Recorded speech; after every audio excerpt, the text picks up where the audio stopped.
नमस्कार, आदाब। शख्सियत में मैं समीना आप सबका इस्तकबाल करती हूँ। जी रहा हूँ एक नए अंदाज से, जी रहा हूँ एक नए अंदाज से, जिंदगी जीने का जौहर मुझ में है। ऐसी ही जौहर और फ़न की मिसाल है जिनकी शख्सियत महज 3 साल की उम्र से ही सीखने की जुस्तजू उन्हें ले गई आला मकाम पर। जी हाँ, हम बात कर रहे हैं मशहूर तबला वादक विजय घाटे जी की, जो शख्सियत में आज हैं हमारे मेहमान।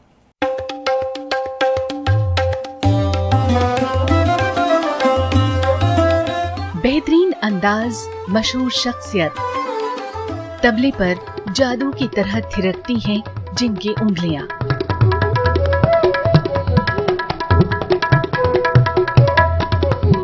जबलपुर मध्य प्रदेश से है जिनका ताल्लुक, पंडित विजय घाटे।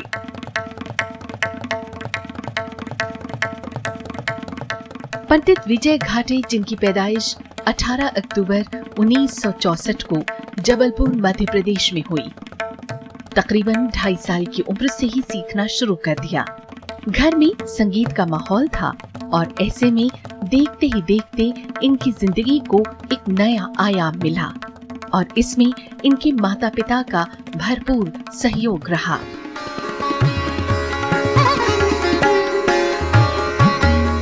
पंडित वसंतराव देशपांडे और उस्ताद जाकिर हुसैन से गहरा लगाव रहा। महज 13 साल की उम्र से तबले को जिंदगी का मकसद बना लिया। इसके बाद मुंबई जाना हुआ, जहां 12 साल तक मशहूर तबला वादक पंडित सुरेश तलवालकर का सानिध्य मिला, जो उनकी जिंदगी को दे गया नए मायने।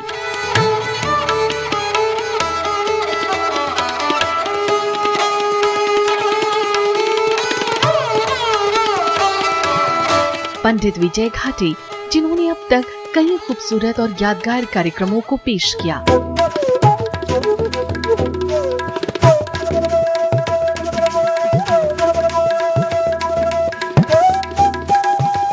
मशहूर कलाकारों के साथ मंच पर तबले पर उनका साथ दिया, जिनमें पंडित हरिप्रसाद चौरसिया, उस्ताद अमजद अली खान, उस्ताद विलायत खान, पंडित जसराज, पंडित बिरजू महाराज जैसे अनेक नामचीन शख्सियतें शामिल हैं। और ये सिलसिला आज भी बदस्तूर जारी है।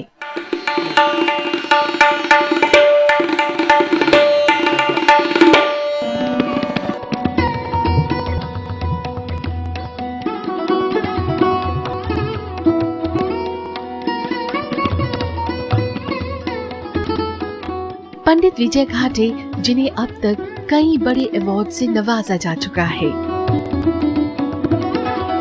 आज की तारीख में उनकी उंगलियों की ताल और थाप से हर कोई मंत्रमुग्ध हो जाता है। इनकी कड़ी लगन और मेहनत ने इन्हें दिलाया है ये मकाम।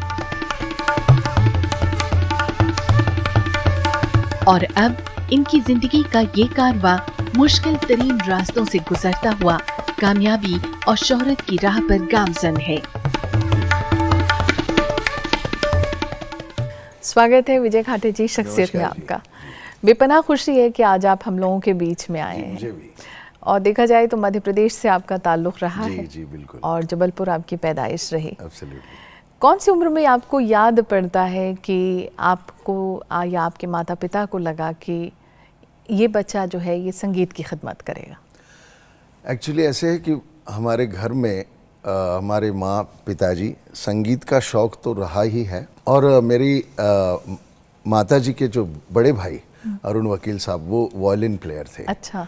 तो थोड़ा सा सुर का माहौल और वो तो था घर पे, लेकिन ऐसा जिसको कहते हैं कि प्रोफेशनल कोई म्यूजिशियन घर में या कोई ख़ानदानी परंपरा जो म्यूज़िक की चली आ रही, ऐसा नहीं था। लेकिन एक बार ऐसे ही मुझे माँ मेरी बताती है कि वो मैं कुछ 2.5 साल का था, 2.5-3 साल का, तो वो कुछ काम कर रही थी, कुछ गाना जैसे गुनगुना रही थी बड़ा नेचुरली।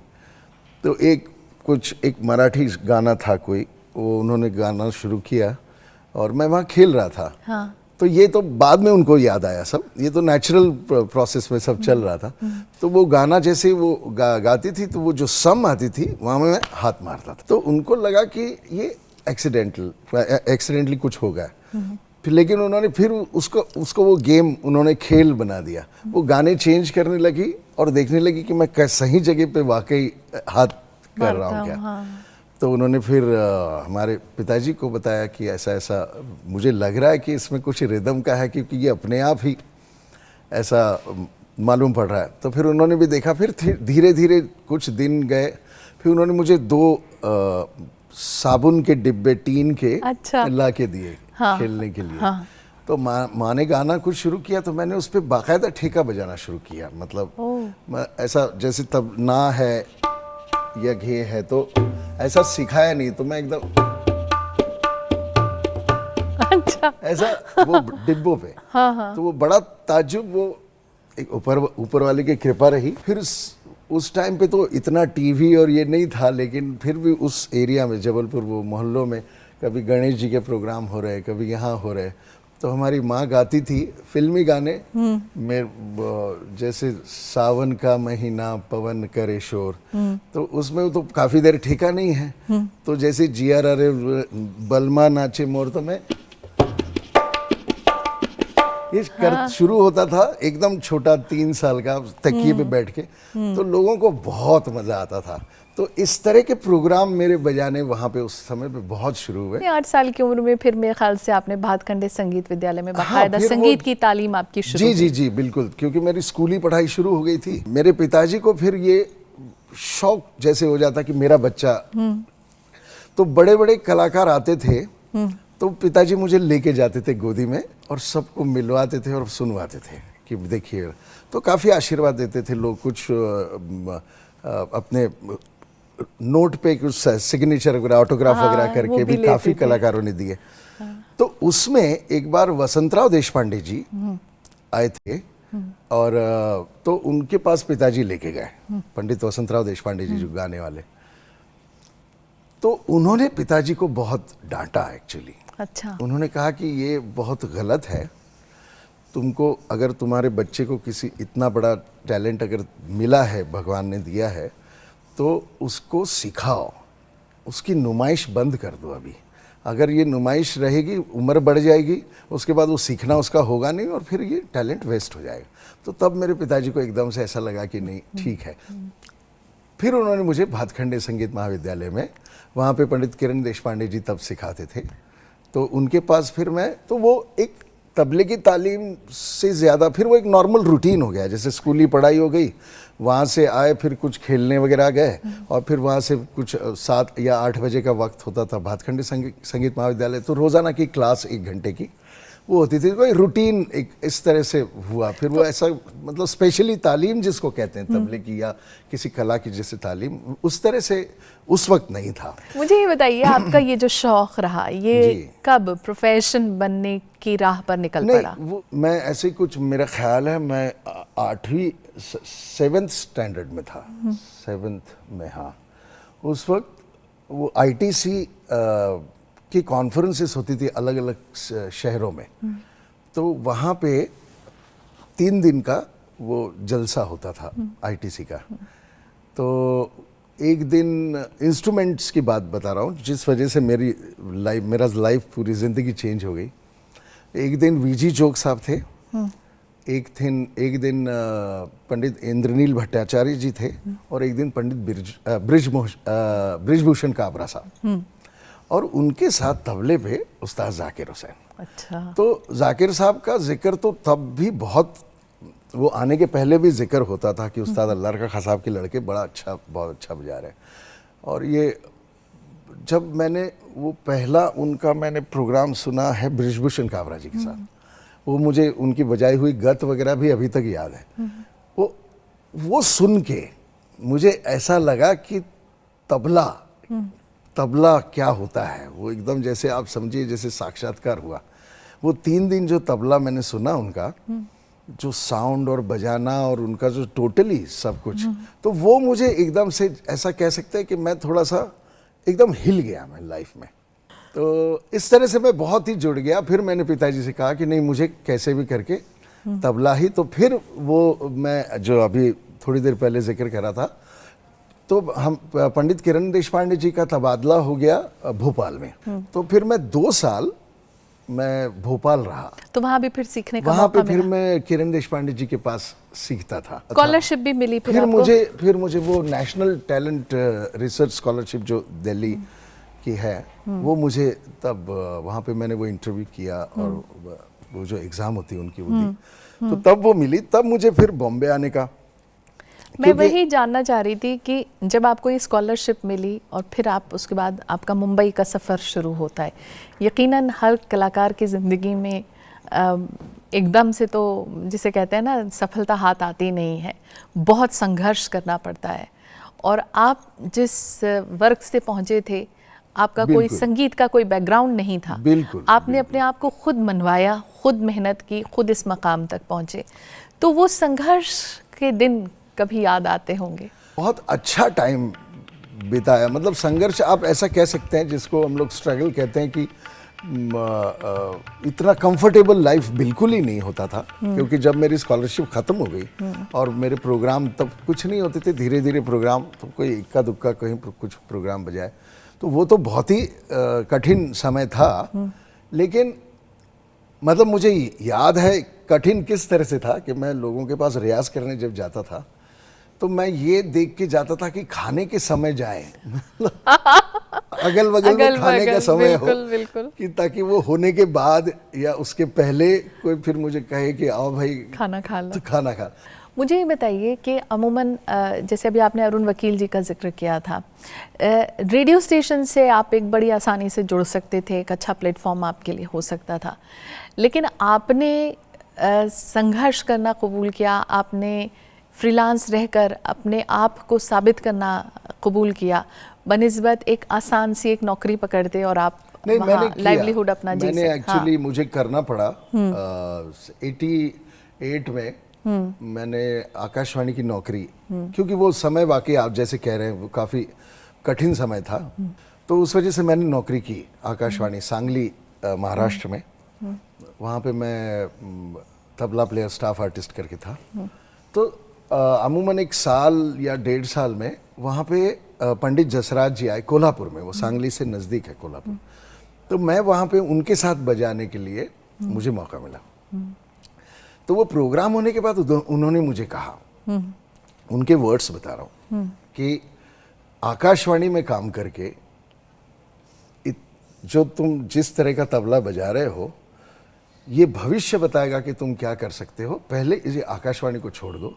फिर मुझे ऐसा लगा कि ये कुछ सही कह रहे हैं और कुछ करना चाहिए। जब ये कहते हैं कह रहे, तो उस वजह से फिर मैंने वो 90 में मैंने वो नौकरी छोड़ दी और फिर फ्रीलांस शुरू किया। आ गया। अच्छा, फ्रीलांस शुरू हो गया। हाँ। और फिर वो कठिन समय, तब तक तो शादी भी हो गई थी। हाँ। फिर वो कठिन समय शुरू हुआ।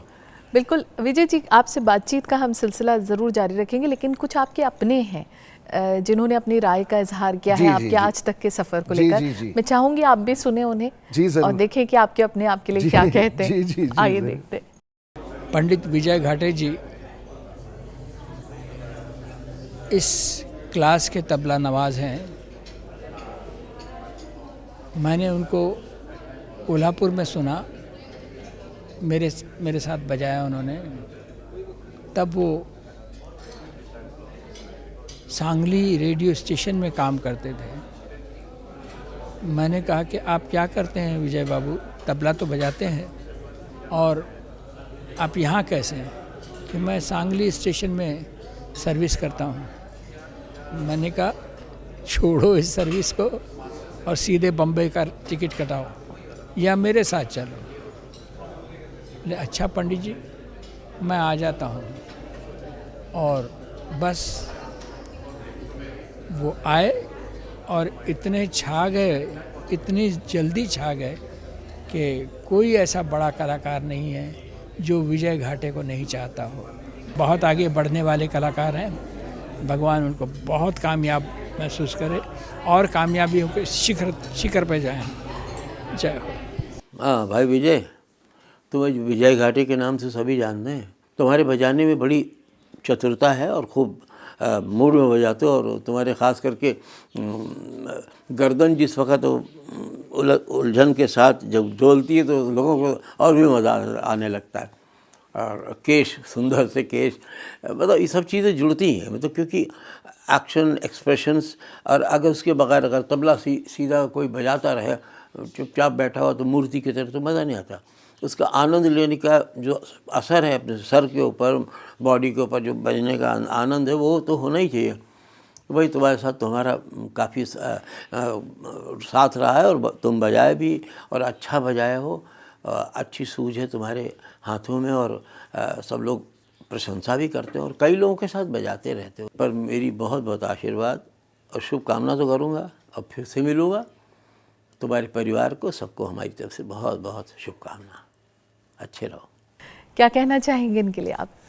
नहीं, जैसा कि मैं अभी आपको कहा कि ये तो मेरे लिए सपना भी नहीं था, मैं ऐसे कभी सोचता ही नहीं था, कभी सोच ही नहीं पाता था कि इन लोगों के साथ, ये सब गुणीजन, ये इतने बड़े जो लोग हैं संगीत के, इतने महारथी लोग, इनके साथ कभी मैं स्टेज शेयर कर पाऊँगा, या इनके साथ कभी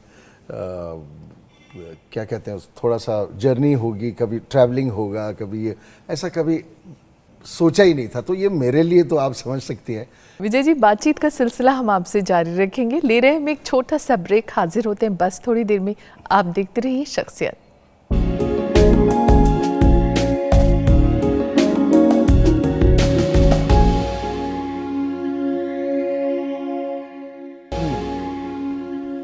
और ब्रेक के बाद शख्सियत में आपका एक बार फिर स्वागत है। हमारे साथ हैं आज मशहूर तबला वादक विजय घाटे जी।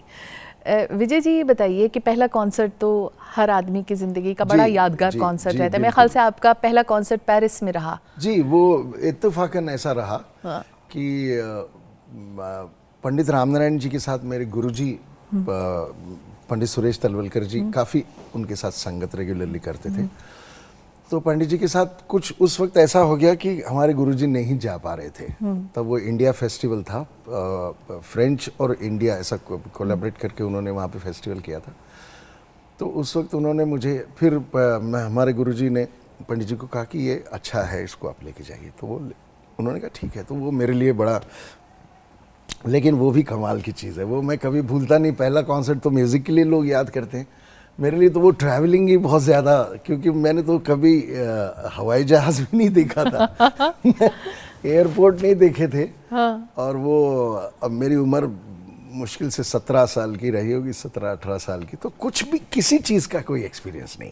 आप तबले का और म्यूज़िक का तो बहुत छोड़ दीजिए। हम लोग जैसे कैसे शुरू हुआ, वो फॉर्म्स भरने क्या मालूम नहीं। पंडित जी थोड़े से अपसेट हो गए कि मैं किस गवार को लेके जबलपुर से उठा के सीधा पेरिस। और अच्छा, हम लोग पहुंचे जब पेरिस, तो पहले तो मैं नए कपड़े खरीदे थे नेचुरली। हाँ। फॉरेन जाना, अच्छा आज के जैसा उस वक्त नहीं था। हाँ। उस वक्त फॉरेन जाना वाकई एक बहुत बड़ी बात थी। बहुत हाँ। बड़ी। हाँ। हम लोग वो वहाँ पहुंचे तो रामनारायण जी पंडित जी थोड़ा सा टूटी फूटी फ्रेंच में, और उनको ये टेंशन कि ये गवार साथ में अच्छा, हम लोग गए तो वो जो कस्टम वाले हैं उनका कुछ फ्रेंच में शुरू हो गया, वो एक्सरे मशीन में। तबला क्या होता है ना, जो राइट है, इवन लेफ्ट भी, लेकिन राइट जो अंदर से खोखला है। हाँ। अंदर कुछ नहीं है, लेकिन ये क्योंकि ये जो लकड़ी है ये पेड़ की है, तो कभी कभी आधा भरा हुआ दिखता है एक्सरे मशीन में। हाँ, हाँ। पूरा खोखला कभी होता है, ऐसा नहीं होता है, कभी कभी आधा, कभी यहाँ तक, कभी यहाँ तक।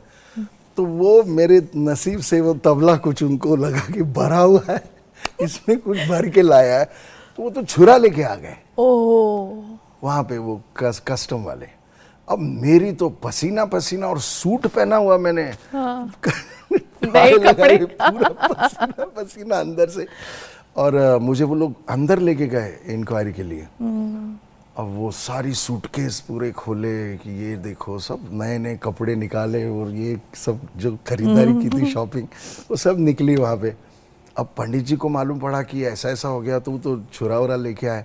तो फिर पंडित जी ने कहा, फिर वो अंदर आए कि फिर वो समझाने लग गए, बहुत देर तक समझाया उनको, बहुत देर तक। तो मैं तो इतना बौखलाया हुआ था, मुझे तो ऐसा लग रहा था कि मैं यहाँ से वापसी लूँ, अभी बहुत हो गया, ये तो मेरे से होगा नहीं। मतलब ये यादगार ट्रिप एक तरह से बजाने के साथ साथ ये सब हो गया। हाँ। और जब मैं उन्होंने कहा कि समझ में आ गई उनकी बात कि ठीक है तबला है, अभी चलो, तो मैंने जो सूटकेस उठाया वो मैंने बंद ही नहीं किया था, वो पूरा खुल गया, वो वापस पूरा खुल गया, वापस शुरू से तो इस तरह की चीज़ें काफ़ी रही। तो लेकिन वो एक म्यूजिकली भी मुझे एक पंडित कुमार गंधर्व जी भी थे वहाँ पे, और वो मुझे बहुत ही कुछ याद आता है कि आपने उस वक्त पेश किया था, तो थोड़ा सा हमारी ऑडियंस के लिए भी कुछ पेश कर दें अगर आप, या जो आपको बेहद पसंद हो, जो आप अक्सर अपने कॉन्सर्ट्स में बजाना पसंद करते हैं। हमारे गुरुजी जो मैंने तालीम तबले के लिए, तो उन्होंने हम लोगों को बहुत यूनिक चीज़ें कुछ बताई हैं। जैसे उनका कायदे, जो एक चीज़ होती है कायदा तबला सोलो में, वो रेpertoire में कायदा नाम की चीज़ होती है, तो उसको वो खोलना, उनका सोचना बहुत अलग। तो जैसे ये कायदा है कि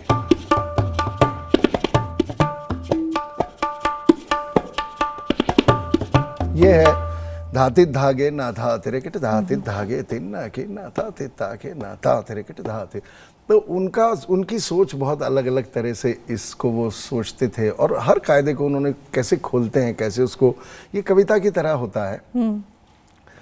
तो जैसे उन्होंने ये कायदा हम लोग को धाति धागे न धाति धागे न धाति धाति धागे दिन त्रिकट धाति धागे न धाति धागे न धाति धाति धागे दिन के न धाति धागे न धाति धागे न धाति धाति धागे दिन खड़ते के धाति दिन के न धागे न धाति धाति धागे दिन के न धाति धागे न धाति धागे न धाति दिन के न धागे न धाति दिन के न धागे न धाति दिन के न धाति धागे दिन के न धाति धागे न धाति धागे दिन के न धाति धागे न धाति दिन के न धाति धागे न धाति दिन के न धाति धागे दिन के न धाति धागे न धाति धागे न धाति धागे खड़ते के धाति दिन के न धागे न धाति धाति धागे तिना के न त्रिकट धाति धागे तिना के न त्रिकट धाति धागे तिना के न धाति धागे तिना के न धाति धागे तिना के न धाति धागे तिना के न धा।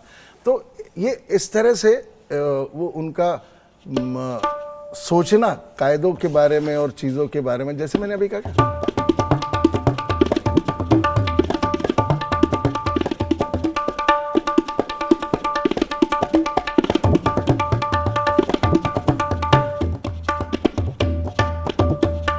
इस तरह का उनका काफी चीजें, ये थोड़ा सा डीप तबले की चीज है, मतलब बिल्कुल। जी, लय का शौक हमारे गुरुजी की तालीम की वजह से, और तो इस तरह से फिर कुछ लय में प्रयोग, क्योंकि आपने तो, मैंने देखा है आपने तीनों स्ट्रीम्स में बहुत अच्छा काम किया है, फिर चाहे वो डांस हो, चाहे वो वोकल हो, फिर चाहे वो एकल हो, जो आप लोग तबला वादन। जी नहीं, मैं बस कोशिश की है मैंने, अच्छा काम तो लोगों को अच्छा लगा, बुजुर्गों ने आशीर्वाद दिया, बस मेरा तो वैसे। आपके कुछ और अपने हैं विजय जी, जिन्होंने अपनी राय का इजहार किया है, आपको दिखाना चाहेंगे उनका क्या कहना है? आइए देख।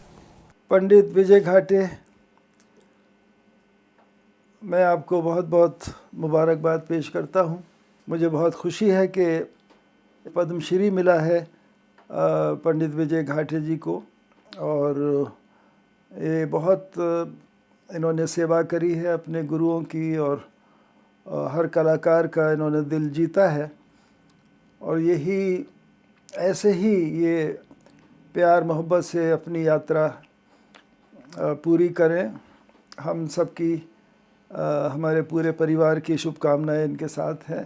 मैं तो आपको बहुत अरसे से सुन रहा हूँ, और आपने कई प्रोग्राम अमान भैया के साथ बजाए हैं, अयान भैया के साथ बजाए हैं, और हम तीनों के साथ भी कई प्रोग्राम हुए हैं विदेशों में, और हर कलाकार आपको पूछता है और आपके साथ बजाना चाहता है। खुदा आपके मिजाज को हमेशा, आपके काम को मिजाज के साथ कायम रखे, और आप अपनी मंजिल तक पहुँचें। मेरी शुभकामनाएं, मेरा प्यार, आशीर्वाद हमेशा आपके साथ रहेगा। विजय घाटे भाई भी मेरा बड़ा अच्छा दोस्त भी है, मेरा भाई भी है, और हमेशा मेरे साथ प्रोग्रामों में बजाते हैं। तो विजय भाई का एक तो आर्टिस्ट तो बहुत बड़ा है, बहुत अच्छा बजाते हैं वो, और काफ़ी नाम है दुनिया में उस इंसान का। ये बोलूँगा कि वो मेरा बहुत क्लोज विजय भाई। दुआ करता हूँ कि और भी अच्छा बजाएं, और भी नाम करें। वैसे तो नाम है उस इंसान का, मेरी तरफ से मैं यही दुआ करूंगा ऊपर वाले की वो अच्छा और अच्छा बजाए। क्या कहना चाहेंगे इनके लिए? नहीं, अभी जैसे मैंने इनकी बात है उस्ताद अमजद अली खान साहब की, तो इनके साथ मैंने कुछ अर्ली 90s से मुझे बजाने का मौका मिला, तब से मैं इनके साथ जुड़ा हूँ। और पूरा परिवार से मुझे इनके बहुत प्यार, बहुत आशीर्वाद सबका, काकी माँ, अमान, अयान भाई लोग, सब लोगों का खासा, इन लोगों का बहुत प्यार और एकदम परिवार की तरह ही मुझे लगता है इन लोगों के साथ।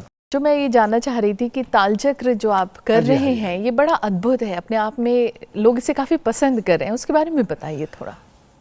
एक्चुअली अद्भुत आप कह रही हैं, वो एक हिसाब से बहुत सही है, क्योंकि अपने हिंदुस्तान में इतने फेस्टिवल्स इतने सालों से म्यूज़िक के हो रहे हैं, लेकिन कोई भी सिर्फ रिदम का फेस्टिवल नहीं होता है, कहीं पे भी नहीं है। तो एक्चुअली ये 3 साल पहले मैंने पूना में शुरू किया, तब इसका नाम डमरू था। अच्छा, डमरू नाम से मैंने इसको शुरू किया था, मैं और एक हमारे एक और मित्र है। लेकिन फिर कुछ कारणवश नेक्स्ट ईयर फिर मेरा नहीं हो पाया, तो फिर मैंने वो तालचक्र से उसको कंटिन्यू किया। तो अभी ये 3रा साल है। तो एक सारे हिंदुस्तान के, इवन बाहर के जो परकशनिस्ट हैं, जो सबसे बड़े बड़े लोग हैं, तो सब लोग एक साथ आते हैं और ज़्यादातर सब लोग पसंद करते हैं कि 3 दिन वहाँ रहते हैं, सब लोग साथ में होते हैं, तो एक गोष्ठी तरह की होती है, सब लोग सामने, तो वो एक बजाने का एक, तो वो एक अलग आनंद उसका। तो विजय जी, अब चूंकि वक्त कह रहा है आपसे इजाज़त लें, तो आपकी पसंद का कोई एक गीत ज़रूर सुनना चाहेंगे, और अगर आप इस पर बजा के बताना चाहें तो इनायत। नहीं, मैं इस पे तो क्या बजाऊं, लेकिन मैं अभी एक, मुझे वो आजकल व्हाट्सएप पे वगैरह काफ़ी गाने आते हैं ना, बाहों में चले आ, अच्छा, सनम हमसे क्या पर्दा, बाहों में चले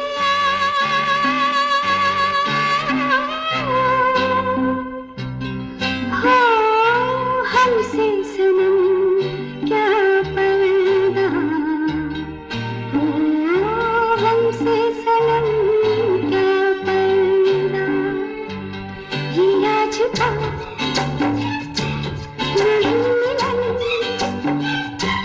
ये संग है